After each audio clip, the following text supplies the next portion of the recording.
ఈడు ఎదురొస్తున్నాడు. పదండి పదండి. రారా ఒరే అపశకున పక్షి, శుభం అంటూ నా కూతురికి పెళ్లి చేస్తుంటే దేభ్యమోహం వేసుకుని ఎదురొస్తావా? నువ్వు ఎదురొస్తే పెళ్లిళ్ళు శోభన రోజే చెడిపోతాయని ఊరందరికీ తెలుసు. నీకు తెలీదా? అప్పిగా అప్పిగా నువ్వు నేను ఒకే స్కూల్లో చదువుకొని ఒకే జాంకాయ కొరుకు తిన్నాం. కానీ నేను 2 పెళ్లిళ్ళు చేసుకుని 3 పిల్లలు కానీ 3వ అమ్మాయికి పెళ్లి కూడా చేశాను. మరి నువ్వు సింగిల్ మ్యారేజ్ కూడా లేకుండా పెళ్లి పిచ్చితో ఇళ్లమడ తిరుగుతున్నావు. అది మర్చిపోకు. అన్నట్టు ఎల్లుండి మా అమ్మాయిని అత్తారింటికి పంపిస్తున్నాను. వచ్చి దీవించమంటావా? ఛీ, ఆ రోజు మీ ఇంటి గుమ్మం దాటావనుకో స్కూలు పిల్లల చేత కొట్టిస్తాను. జాగ్రత్త. బామ్మా, నా బతుకంతా బందర్ బస్ స్టాండ్ అయిపోయిందే బామ్మ. వీధిలోకి వెళ్తే అడ్డమైన వెధవులంతా అపశకును పక్షి, దేవ్యమోహం, పెళ్లిగారి తాత అంటూ గుడిలో గంటను వాయించేట్టు వాయించేస్తున్నారే. ఏ ఎంగిలి మెతుకులు ఏరుకుతున్నా యాభరా శతవలు రాని నన్ను తిడుతున్నారు. చెప్పు, కారం డబ్బా పట్టుకుని వాళ్ళ కొంప మీద పడతాను. వాళ్ళని బండబుతులు తిట్టి కళ్ళల్లో కారం కొట్టి నోట్లయితే గడ్డి పెడతాను. గాడిద గుడ్డు పెట్టు. ఆ కారం గడ్డి నీ కొడుకు పెట్టి నా పెళ్లి జరిపించొచ్చుగా. ఎత్తు 3 లక్షల నుంచి 30,000 దాకా దిగినా కనీసం సెకండ్ హ్యాండ్ పార్టీ కూడా గుమ్మం దొక్కట్లేదు. నీకు పెళ్లి చేయటం నా వల్ల కాదు, ఊరేసుకు చావు. బామ్మ నువ్వు ఆగవే బామ్మ. ఏరా ఎద్దు పంది నాన్న, నాకు లక్షలు ఇస్తానన్నప్పుడు కాదన్నావు. నన్ను ఇప్పుడు ఊరేసుకుని చావమంటున్నావు. నాకెలా బొచ్చుడిపోయేదాకా పెళ్లి కాకుండా ఉంటారు కారణం నువ్వే కదా. నిన్ను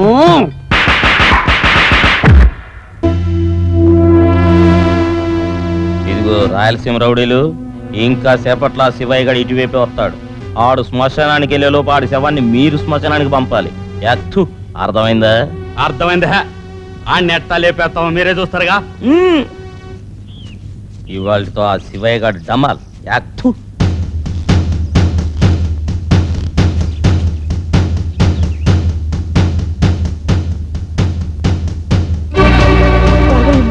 నేనెవరో తెలుసా?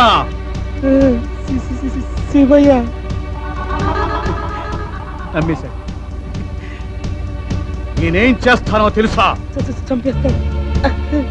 చంపనా? మరి నన్ను చెప్పదు. నిన్ను చంపకుండా ఉండాలంటే 1 వారం రోజుల లోపల నీ కొడుకు బాబురావు పెళ్లి చెయ్యాలి. ఆడితో నీకెట్ లింకు? నోరు ముయ్యరా నల్ల పెంకు. 1 వారం రోజుల లోపల వాడి పెళ్లి చెయ్యకపోతే నిన్ను చంపి నీ శవాన్ని కాకులకు గద్దలకు ఫుడ్ గా వేస్తాను. వద్దు, ఎదురు కట్నం ఇచ్చాను సరే, ఆడి పెళ్లి చేసే బాధ్యత నాది. వెళ్ళనా? తిరుగు చెప్తా.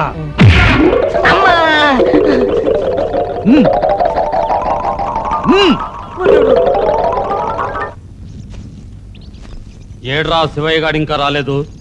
ఆడి పెళ్ళం సమాధి ఏడే ఉంది, రాక చస్తాడా?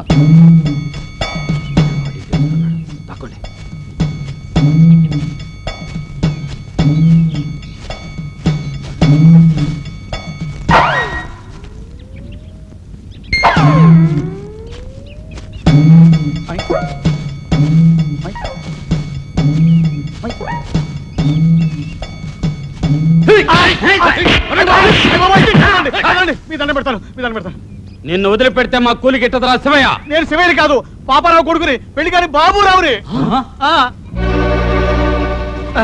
మారువేషంతో మమ్మల్ని మోసం చేస్తారా?